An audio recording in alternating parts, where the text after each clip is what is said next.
Before we actually started shooting, me and Wes did talk about a few ideas for animation styles and the looks of how this was going to come together, a certain feeling or mood or what he was trying to express through the stop frame technique.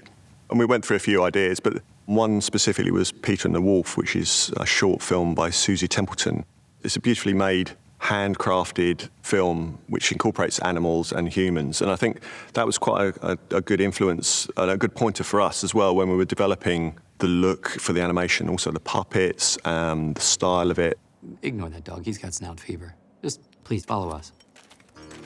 In my very early discussions with Wes, we talked about the fact that they would be dogs in this film, how they would be animated, how they would be portrayed, the fact that they speak. You know, would they actually be like a real dog that speaks, or would they be a cartoon, like standing on two legs, like Fantastic Mr. Fox? They were more humanized, anthropomorphic stylizations of characters. So it was very clear at the early stages that they would be more like dogs that speak. You're my new master. My name is Spots. I'm at your service. I'll be protecting your welfare and safety on an ongoing basis. In other words, I'm your dog.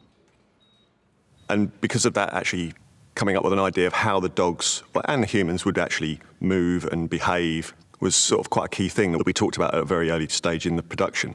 In order to get that, we tried to develop ideas of movement, ideas of how quickly the characters would move around.